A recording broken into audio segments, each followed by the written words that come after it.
और हम देख रहे हैं अनादिकाल से तुम बहते रहे हो, ये कर्म की धारा में बहते जा रहे हो।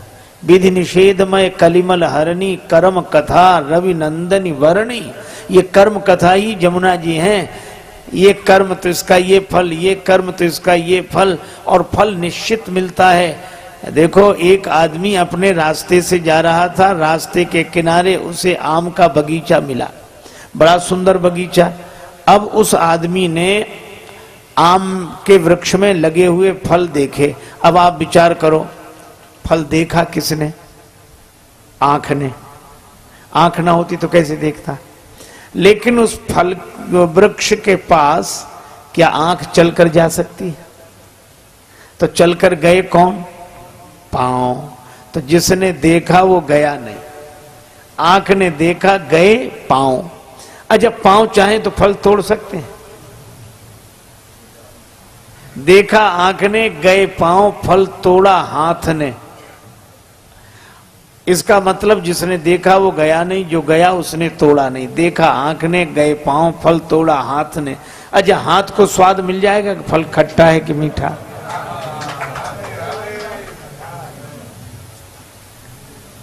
हाथ को तो स्वाद नहीं मिलेगा। तो जिसने फल तोड़ा उसने चखा नहीं, चखा रसना ने। जिसने देखा वो गया नहीं, जो गया उसने फल तोड़ा नहीं, जिसने तोड़ा उसने चखा नहीं।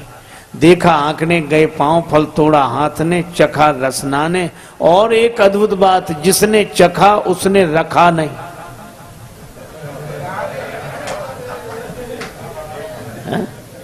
जिसने चखा उसने रखा नहीं। चखा रसना ने, रखा पेट ने।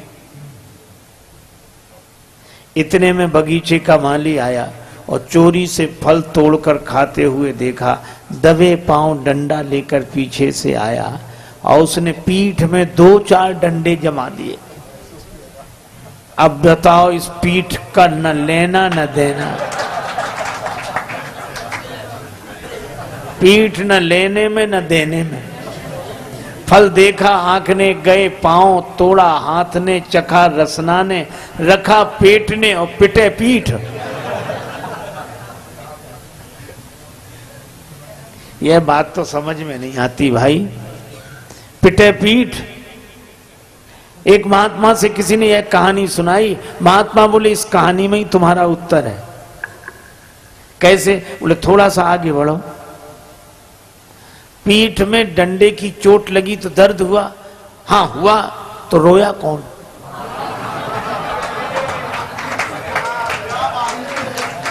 आंसू कहां से निकले? आंख से ही।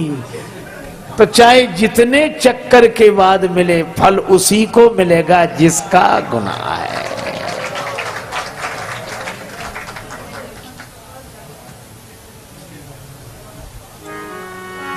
अपना प्रारब्ध जैसा जहां से, वैसे परिणाम मिलते वहां से।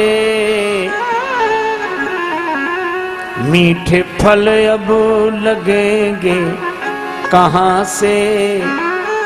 मीठे फल अब मिलेंगे कहां से? बीज कड़वे तो बो ही चुके हो।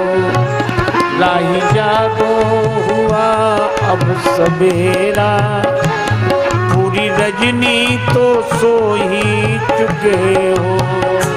लाही जागो हुआ अब सवेरा, पूरी रजनी तो सो ही चुके हो। जीवन की अनमोल श्वासा हो, अपने जीवन की अनमोल श्वासा, व्यर्थ विषयों में खो ही चुके हो। व्यर्थ विषयों में खो ही चुके हो। राही जागो हुआ अब सवेरा, पूरी रजनी तो सो ही। राही जागो हुआ अब सवेरा, पूरी रजनी तो सो ही चुके हो। राही जागो हुआ अब सवेरा,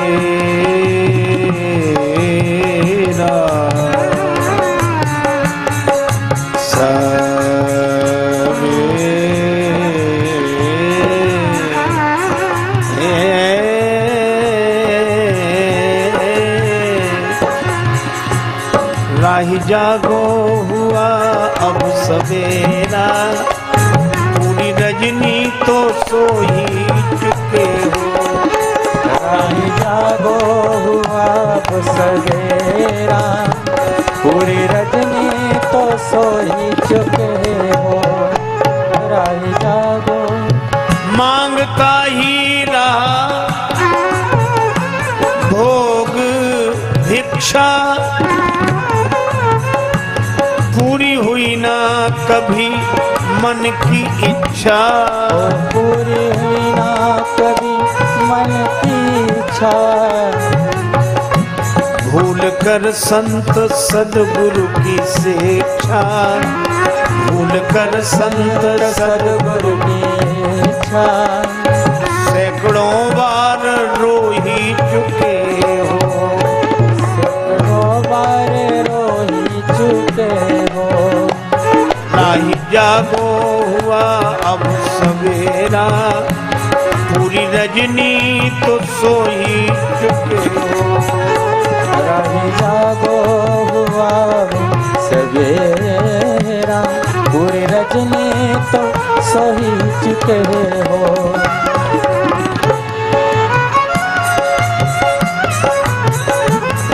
राम सीता प्रणत के हैं पालक, सोचो राजेश हम उनके बालक।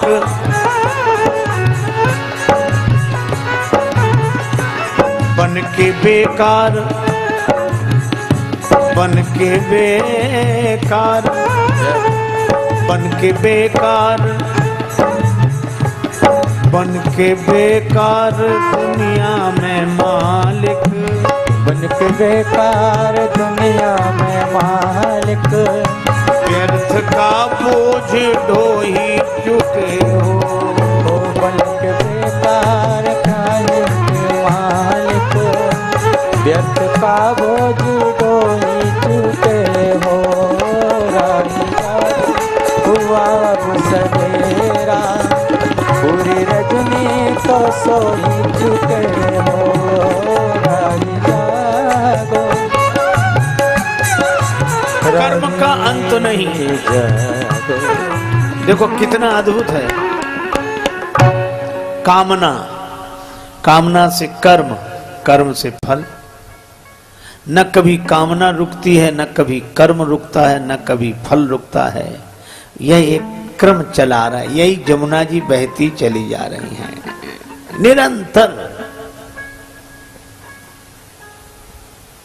और जिसका कर्म उसी को फल मिलेगा। अच्छा देखो, 1000 गौएं हो तो आप अपनी गाय को मुश्किल से पहचान पाएंगे। 1000 गायें, और आप उन गौओं के बछड़ों को छोड़ दो तो बछड़ा उन 1000 गौओं में अपनी मां के पास पहुंच जाएगा। तो जैसे बछड़ा उन 1000 गौओं में अपनी मां को पहचानता है, इसी तरह आपका प्रारब्ध आपके कर्म को पहचानता है। निश्चित कर्म गति टारे नाहि टरिए।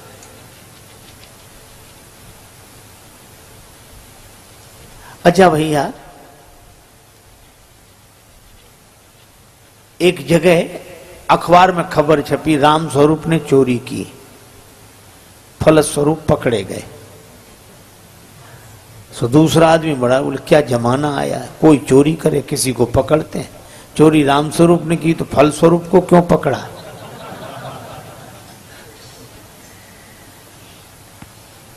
तो जैसे वो फलस्वरूप का अर्थ नहीं समझ पा रहा था, इसी तरह हम समझ भले ही न पाए, पर कर्म हमारा, भोग हमारा, और इस धारा में हम निरंतर बहते जाते हैं। लेकिन क्या बचने का कोई उपाय है? प्रश्न यह है। क्योंकि निरंतर कामना होगी, निरंतर कर्म होंगे, निरंतर फल होगा, निरंतर भोग होगा और यह क्रम चलता रहेगा। जन्म से लेकर मृत्यु तक नहीं, अनेक जन्मों तक चलता ही रहता है। तो अच्छा आप ऐसे सोचो, प्रारब्ध भी तीन तरह के, इच्छा प्रारब्ध, अनिच्छा प्रारब्ध और परीक्षा प्रारब्ध। हमने इच्छा की वस्तु मिल गई, इच्छा प्रारब्ध। कई बार लोग अरे हम तो ये चाह ही रहे थे और आप मिल गए, बड़ा अच्छा हुआ, इच्छा प्रारब्ध। सर्दी जुकाम बुखार कोई नहीं चाहता, बुखार आ रहा है, जुकाम है, बहुत परेशान, अनिच्छा प्रारब्ध। और परीक्षा प्रारब्ध, और करे अपराध को और पाओ फल भोग। एक आदमी बेचारा सीधे रास्ते से जा रहा था, दो में झगड़ा हो गया, झगड़ते झगड़ते उसी पर गिर पड़े। वो बेचारा न लेने में न देने में, परीक्षा प्रारब्ध। अच्छा प्रारब्ध भी ऐसे कि पुरुषार्थ से प्रारब्ध का प्रभाव टल जाता है, मिट जाता है। तीव्र प्रारब्ध हुआ तो तीव्रतम पुरुषार्थ चाहिए, लेकिन ऐसा भी प्रारब्ध होता है जिस पर पुरुषार्थ कोई काम नहीं करता। बोलो अब क्या करें? कोर्ट में हार गए, हाई कोर्ट चले गए, हाई कोर्ट में हार गए, सुप्रीम कोर्ट चले गए और सुप्रीम कोर्ट ने फैसला कर दिया मृत्युदंड निश्चित। अब कोई उपाय नहीं। लेकिन हमारी भावना है, भक्ति शास्त्र कहते हैं उपाय है। सुप्रीम कोर्ट के फैसले के बाद कोई कोर्ट भले ही न बचा हो, पर सुप्रीम कोर्ट से मिलने वाले मृत्यु दंड से बचा जा सकता है अगर राष्ट्रपति कृपा करे तो। मर्सी ऑर्डर लगाते हैं, राष्ट्रपति चाहे तो। इसी तरह मैं आपसे कहता हूं कि हमारा कितना ही तीव्रतम कर्म क्यों ना हो, प्रारब्ध भोगना क्यों ना हो, लेकिन मुक्ति मिल सकती है अगर भगवान चाहें तो। तभी आपने सुना होगा, जानके नाथ सहाय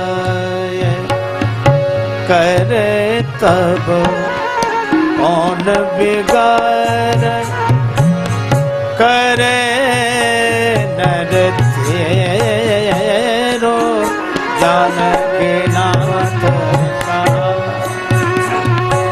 करे जब कौन बेगार, करे नर तेरो जानके नाथ। इसमें नवग्रहों का वर्णन है। सूरज मंगल सोम प्रभु सुत बुध यरु गुरु वरदायक, तेरो राहु केतु की नाहि, गम्यता संग शनिश्चर होत, सबे नाथ सहाय करे जब जानके नाथ सहाय, करे जब जानके नाथ सहाय।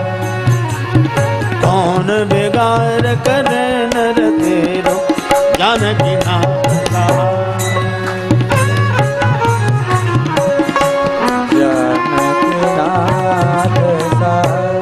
नवग्रहों का वर्णन है। श्री तुलसीदास जी कहते हैं, नवग्रह प्रतिकूल हो जाएं, परवाह मत करो। क्यों? नवग्रह से ऊपर भी एक ग्रह है। वह क्या? का नवग्रह से ऊपर है भगवान का अनुग्रह है। भगवान श्री कृष्ण भी यही कह रहे हैं कि कब तक जमुना जी की धारा में बहोगे, कब तक कामना कर्म फल भोग ये धारा निरंतर बहेगी। धारा में बहते जा रहे हो, धारा से लौट आओ। लेकिन धारा से हम लौटे कैसे? बह गए हैं धारा में। भगवान श्री कृष्ण कहते हैं कि धारा को उलट दो, लौट आओगे। धारा में न बहो, राधा राधा कह के मेरे पास आ जाओ। धारा में न बहो, राधा राधा राधा कहकर मेरे पास आ जाओ। मैं निमंत्रण दे रहा हूं। भगवान श्री कृष्ण यमुना जी में के जल में खड़े हैं और हाथ से इशारा कर रहे हैं, आ जाओ आ जाओ। मैं कब से प्रतीक्षा कर रहा हूं। मैं तुम्हें अपने हाथों में उठा लूंगा, फिर कोई धारा तुम्हें बहा नहीं सकेगी। अब कुछ दिए तो बहते गए, इधर आए ही नहीं, और कुछ दिए भगवान श्री कृष्ण के पास आ गए। सक्रदेव प्रपन्नाय तवास्मीति। एक बार कोई प्रपन्न होकर कह दे कि हम आपकी शरण में हैं,